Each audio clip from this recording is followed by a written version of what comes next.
disponibilizada em podcast, na biblioteca ou em DVD. E a gente está hoje, né, como a Mônica falou, estreando o alcance aos colaboradores que não estão na sede, que estão nas unidades, que é ao vivo. E a gente espera que dê tudo certo, que todos estejam assistindo, né, e entendendo, né. E na segunda parte, não é gravada. Quando acabar a apresentação, a gente abre uma roda de conversa para vocês trazerem exemplos, compartilharem suas opiniões, suas vivências, perguntas com ele. Essa parte não é gravada. Eu vou pedir que desliguem os celulares ou coloquem no silencioso, porque às vezes tem alguns aparelhos que até para vibrar faz barulho, tá? Ok? E, como eu falei anteriormente, né, em nome da Gerência Geral de Gestão de Pessoas e Cultura Organizacional, muito obrigada por vocês estarem presentes. Vou passar para o Carmone, né, que é o palestrante de hoje.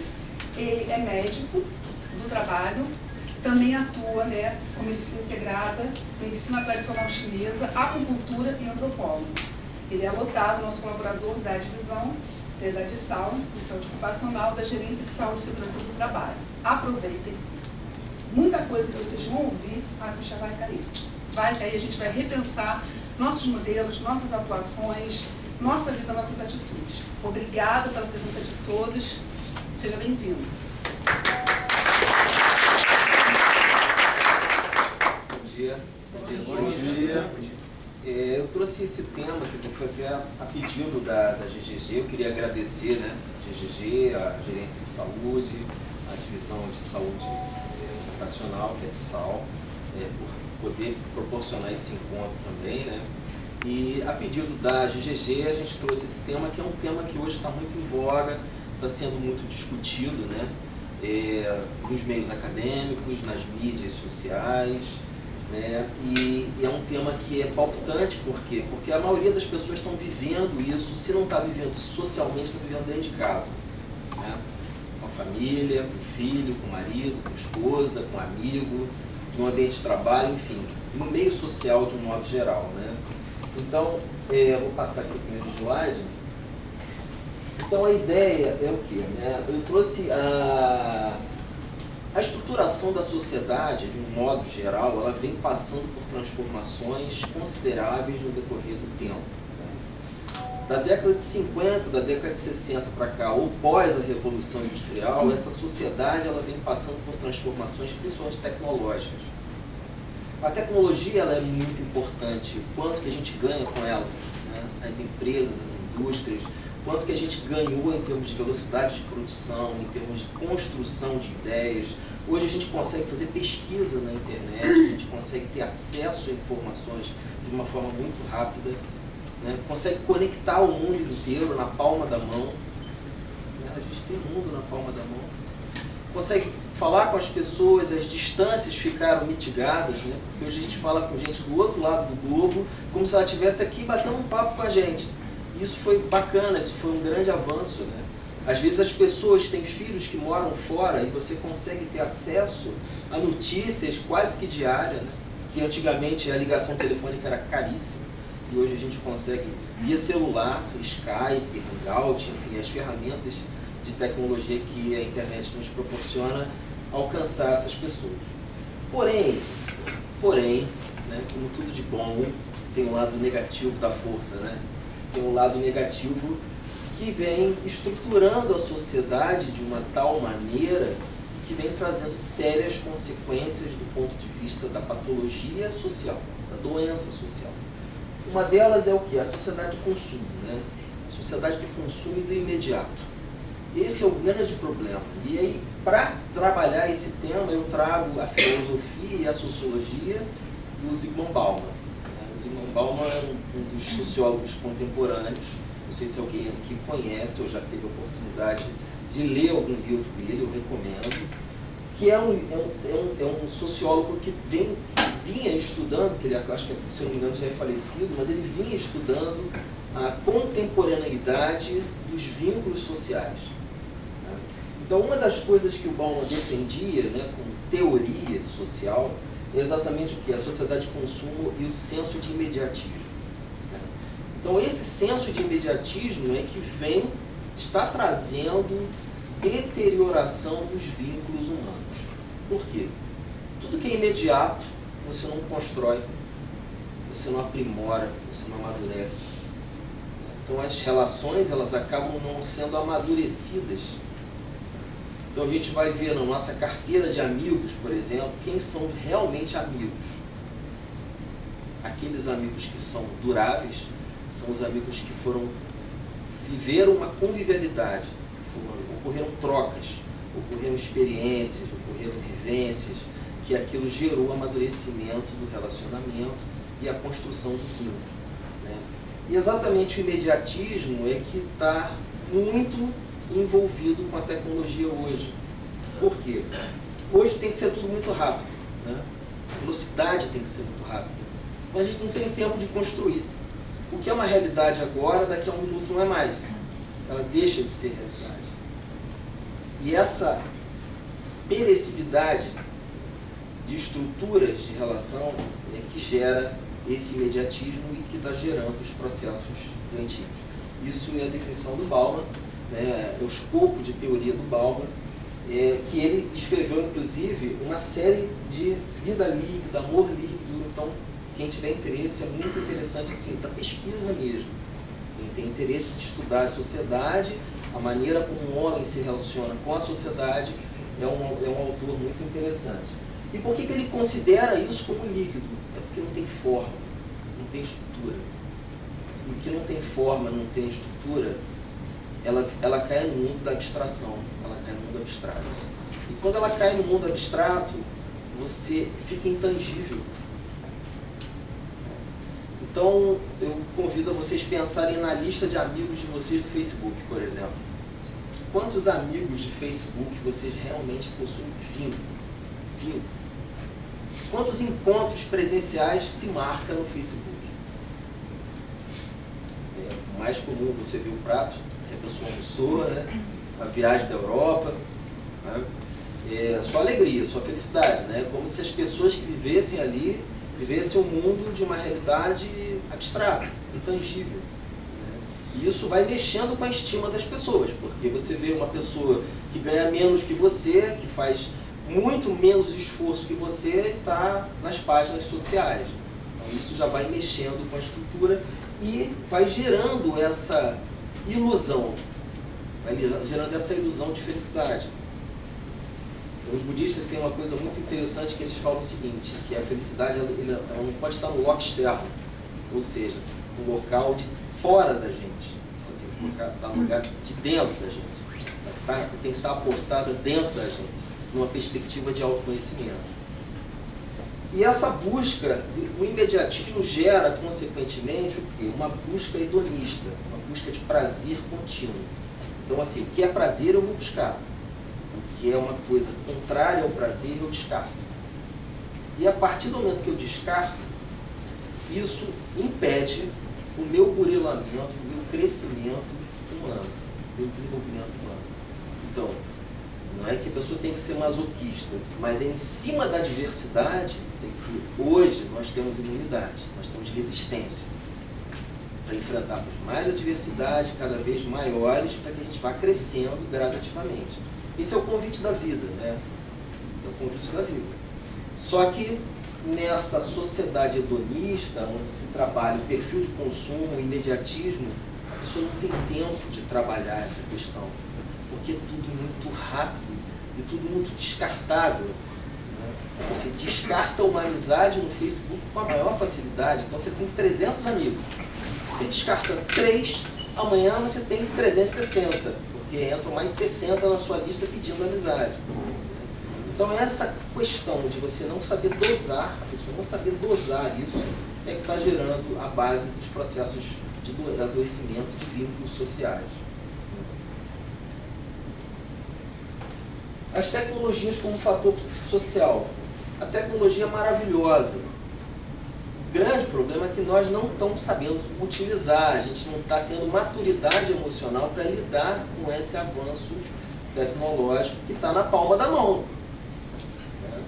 Eu me lembro bem quando o celular foi lançado, que era um Motorola daquele grandão, né, que não acessava nada, não se falava nem internet, né, foi um dos primeiros aparelhos lançados, e o custo da ligação era altíssimo, né, e você para conseguir ligar para alguém era absurda, né? E hoje você tem um smartphone que você faz tudo, você compra, você acessa a internet, você fala com as pessoas, você faz reunião, enfim, você faz uma série de operações de um aparelho minúsculo que deve pesar ali 160 gramas, né? 200 gramas um aparelho. Então, assim, é um negócio bem avançado, bem moderno, mas que, ao mesmo tempo, está gerando o quê? Né? Isso está gerando consequência. Então, perda de capacidade de empatia e construção de vínculo. Você não consegue criar empatia, por exemplo, à distância, assim, é muito difícil. Muito difícil. A perda do contato com as pessoas, né? Essa coisa da troca da experiência, da troca da vivência, da troca do amor, da troca do afeto, né? Essa coisa da construção do amor. Você não constrói dessa maneira. Você não constrói. A perda da capacidade de diálogo dos olhos, ou seja, olho no olho, né?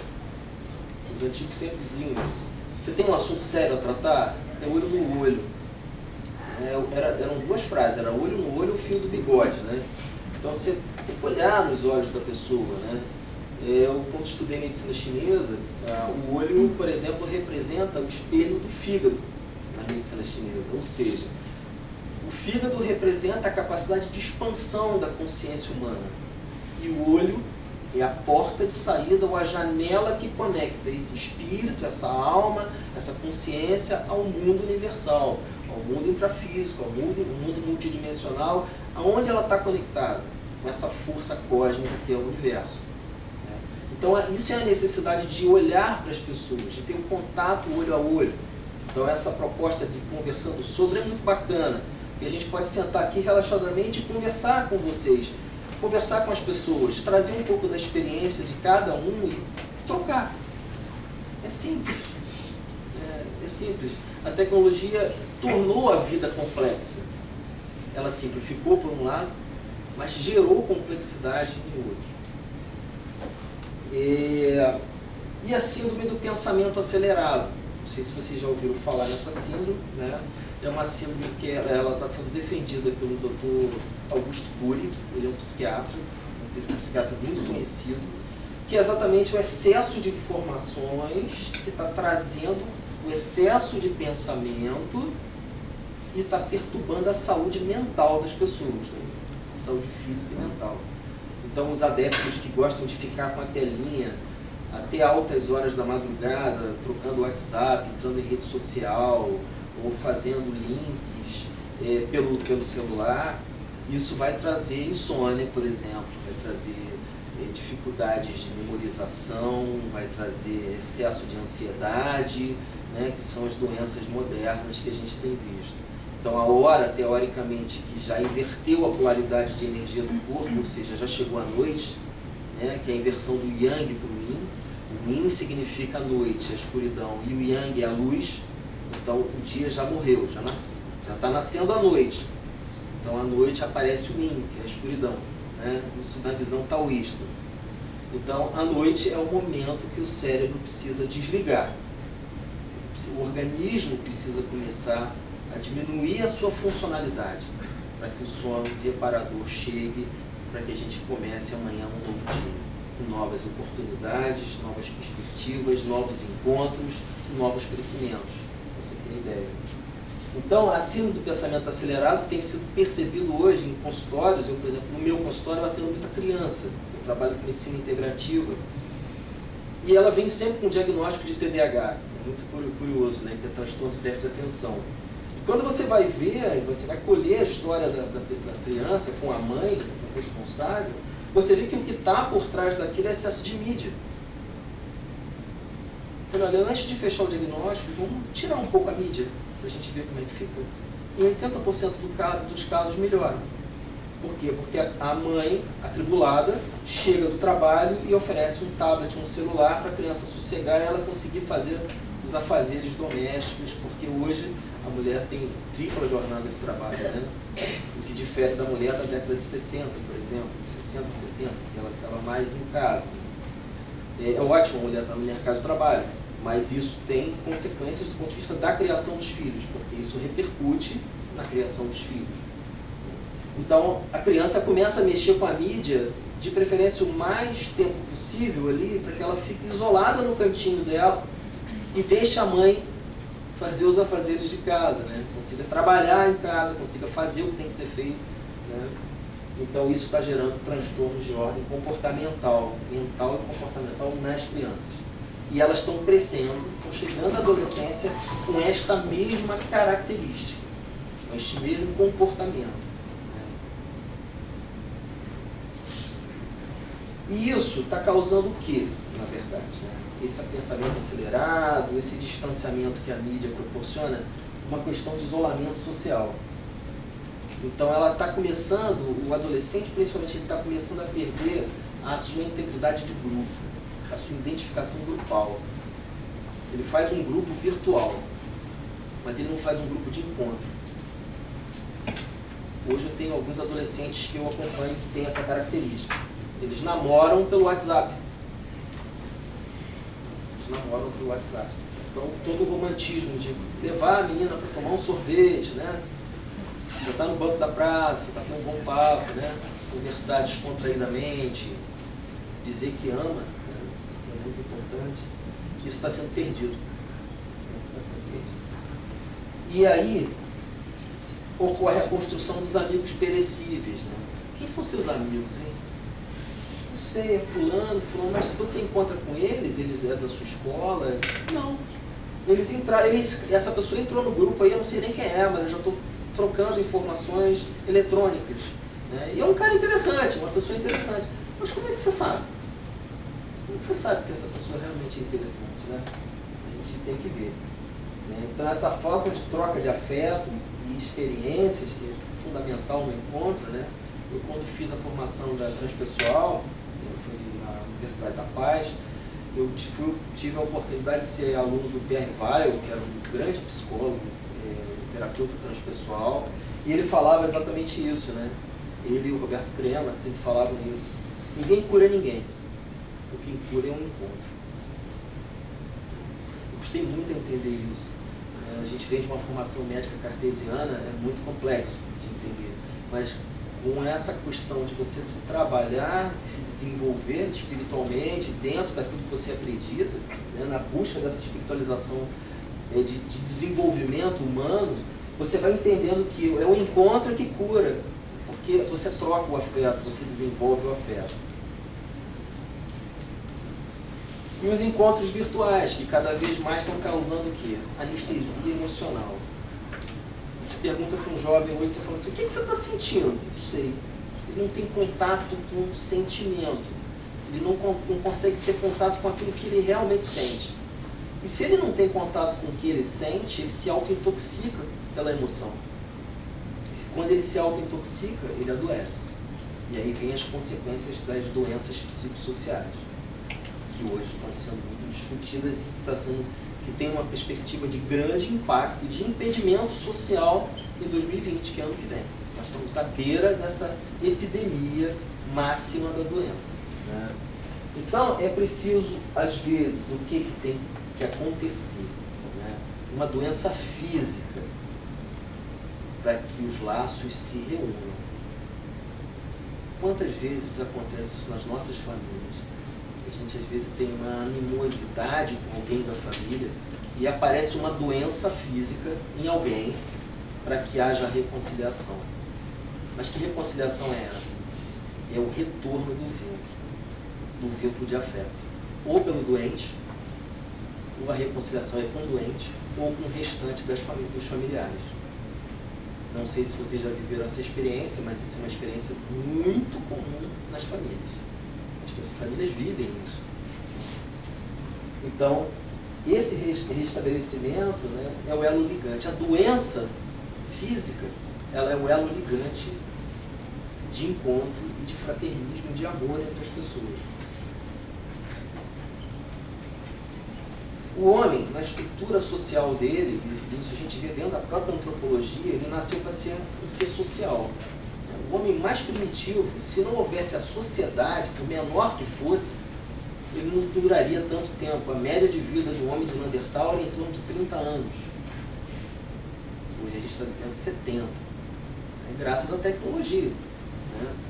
Mas naquela época era 30 anos. Mas por que ele conseguia viver 30 anos? Porque ele vivia em sociedade.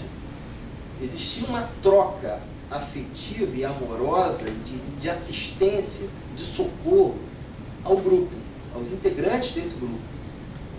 Então, isso está na história filogenética do homem, na estrutura filogenética do homem, de que nós não nascemos para viver isolado. Não nascemos para viver isolado. Então, isso favorece o quê? A construção de vínculos de amorosidade, a troca de experiências, cada vez mais. Quantas vezes a gente está triste, está chateado, e a gente encontra com uma pessoa, ela cuida da gente, ela traz uma palavra bacana que nos consola, ela traz um problema, às vezes, que está pior do que o nosso, né? E a gente fala, caramba, eu estou aqui reclamando de quê, né? Fulano está aí com um problema e tal, e eu estou super reclamando da vida, me queixando das coisas, né? Então, essa troca é importante, porque a palavra afeto, ela significa afetar, né? Afetar significa o quê? Você está afetando o outro com a sua energia, com o seu posicionamento, com o seu pensamento, com aquilo que você expressa em termos de palavra. E o outro está recebendo esse afeto, essa energia, essa troca de energia. Né? E a construção do sentido de alteridade. Essa construção do sentido de alteridade é exatamente o quê? É essa questão de você aprender a viver o diferente. Nós estamos numa sociedade que a gente está vivendo a alteridade. A gente hoje está vivendo uma diversidade de pessoas, de ideias, de posicionamentos, de todo tipo, né? Político, religioso, social. Então a gente está tendo essa oportunidade. Só que a alteridade, ela tem que ter um sentimento puro, um sentimento despreconceitualizado. Porque a partir do momento que você tem preconceito, você deixa de viver a alteridade. Foi exatamente esse conceito de alteridade que me encaminhou para os caminhos da antropologia, porque sempre me instigou essa questão de entender o diferente, de compreender a diferença. E a construção de sinapses cerebrais. Quanto mais coisas novas e diferentes a gente for vivendo, para vocês terem uma ideia, um neurônio faz de 1.000 a 10.000 conexões com outro neurônio, que é uma célula nervosa. Então, cada situação nova que a gente vai vivendo, vai sendo construído novas sinapses, com novas conexões. E a nossa capacidade de cognição e autocognição, dito pela neurociência hoje, ela está relacionada não pelo número de células nervosas, mas pelo número de conexões que essas células fazem. Então, quando a gente vive a diversidade, a gente está mais suscetível a ter maiores números de conexões, porque a gente vai mudando a estrutura cognitiva, a estrutura de percepção, e vai trabalhando o afeto e a amorosidade, que os chineses chamam, os taoístas, os chineses chamam de você conectar o pensamento com o coração e a palavra. A gente adoece porque a gente não conecta o pensamento com a emoção e com a palavra. O que significa isso? Chama-se coerência. O significado básico dessa conexão tripla, desse tripé de ideias, pensamento, coração, palavra, chama-se coerência. Então, quando a gente vive a incoerência, a gente se afasta dessa força universal. Se a gente se afastasse do divino, dessa força divina que nos mantém respirando e o nosso coração pulsando. E aí vem as somatizações, né?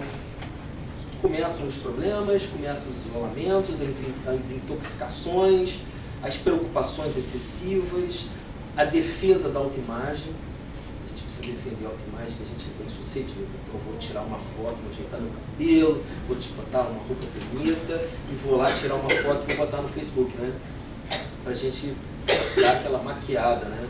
Aí a gente desliga o celular e chora. A gente cai na frustração, porque a gente defende uma autoimagem que não é verdadeira. Ou seja, o pensamento não fala com o coração e ele não fala com a palavra. E aí as doenças físicas são múltiplas, né? E a gente vê assim na prática coisas muito interessantes, né? Ontem mesmo, sincronicamente, uma paciente me ligou por volta de umas 11 horas da noite, dizendo para mim o seguinte: eu estou com minha pressão muito alta, eu estou com a pressão 22/10, o que eu faço? Eu falei: a senhora tem que ir para o pronto-socorro, né? 11 horas da noite, distante de mim, não tem que usar socorro. Mas eu posso falar 1 minuto com o senhor? Eu falei: mas é claro, eu estou aqui, eu estava dormindo, inclusive, o telefone tocou, e sabe o que é? É que eu não consigo, eu estou resistindo muito. O senhor conhece o meu problema de família, né? Eu estou resistindo muito nessa reconciliação. A minha irmã está doente e eu estou resistindo demais a perdoá-la. E por isso que a senhora está com crise de pressão. A senhora entendeu? Que quando a senhora resiste a essa reconciliação, a esse perdão, os seus vasos vão ficar mais rígidos e a sua pressão vai subir. Sério? Eu falei: sério. Então, existe uma conexão direta entre a emoção e o corpo. Não tem jeito. Nós somos um ser único, né? Em veículos encaixados. Emoção, pensamento, energia, corpo carnal, corpo físico. Então nós somos um complexo de coisas. A raiva. O que a gente vê na raiva? Enxaquecas.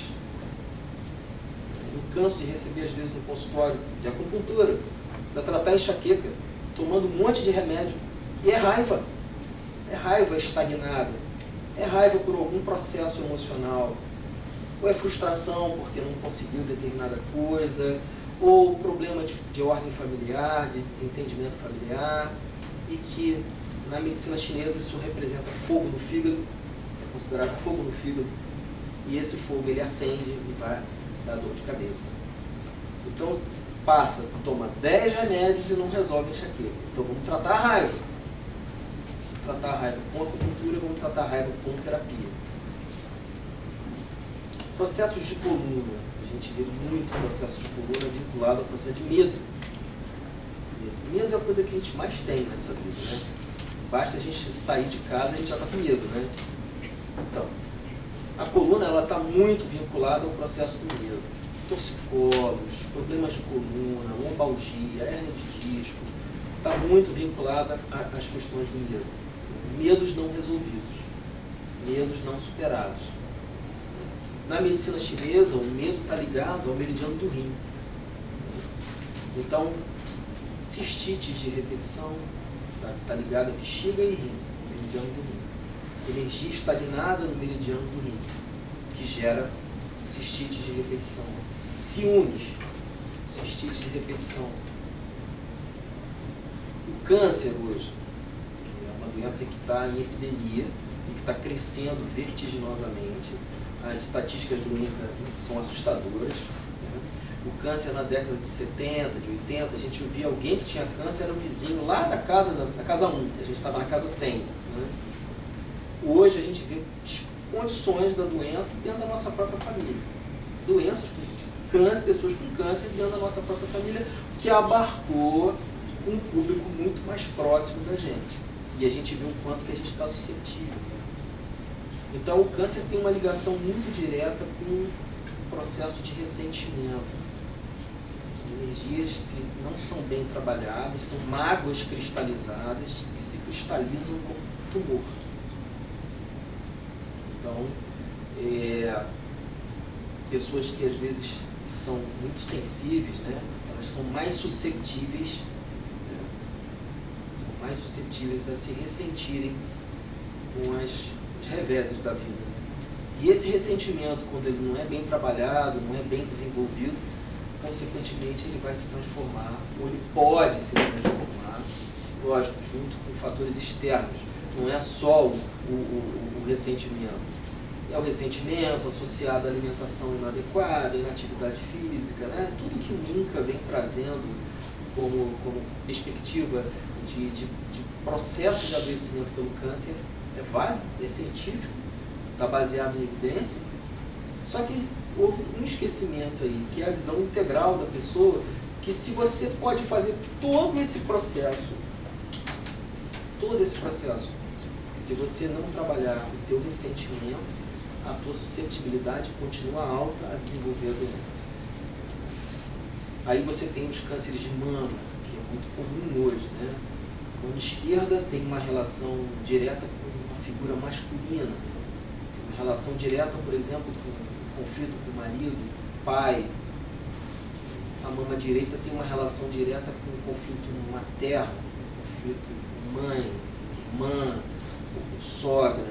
Então a gente vê muito isso no dia a dia, né? Às vezes você vai colher a história com câncer de mama esquerda, você vai olhar como é que está a tua vida familiar, como é que estão as coisas, né? Isso faz parte da anamnese, a história clínica da pessoa, né? A história integral da pessoa. E você vai descobrir um conflito referente à figura masculina. Um conflito de decepção, um conflito de mágoa, um conflito de aborrecimento, de palavras que não puderam ser ditas, de falta de reconciliação, de falta de transparência, de falta de amor, de falta de afeto. Então, a raiva também é um processo muito vinculado às doenças do coração. Então, as pessoas com doença coronária, com hipertensão, que são pessoas muito raivosas, elas têm uma tendência natural a desenvolverem doenças de coronária, infarto do miocárdio, angina de peito. Uma outra doença que hoje está muito expressiva, né, no nosso meio social é a tristeza. Né? Existem aquelas condições de tristeza temporária e tristeza duradoura. Né? Então a tristeza tem um vínculo direto com os quadros respiratórios, de bronquite, sinusite, rinites alérgica. Então, o que eu tinha que passar para vocês era isso, né? A ideia mais ou menos para que vocês tivessem uma dimensão das doenças emocionais, psicossomáticas, e que a gente, na verdade, somos um todo. Né? A gente tem que ser visto como um todo, como um ser físico, emocional, espiritual, cognitivo, e que existem relações então, integradas, existem conexões integradas. Conexões de energia, conexões bioquímicas, conexões celulares, né, e conexões de pensamento na gênese, na formação da doença. Ok? Então, é isso.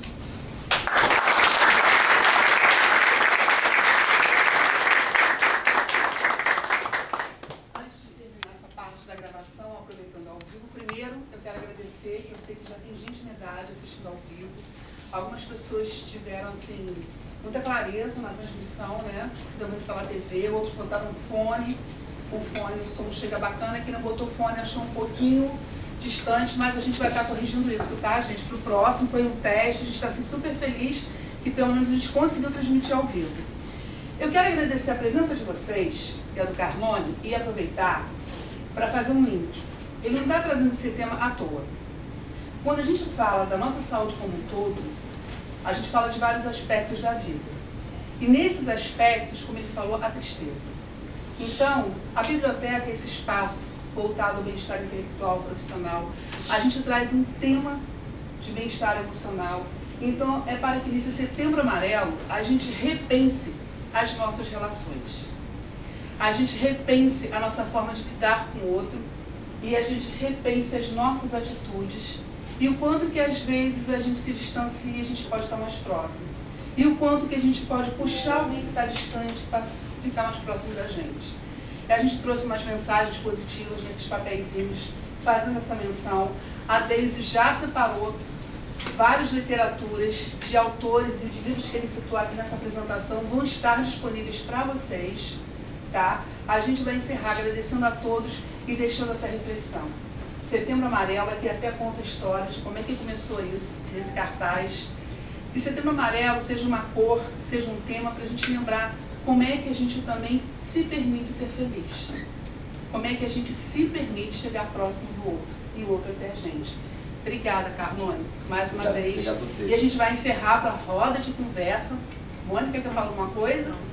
Obrigada.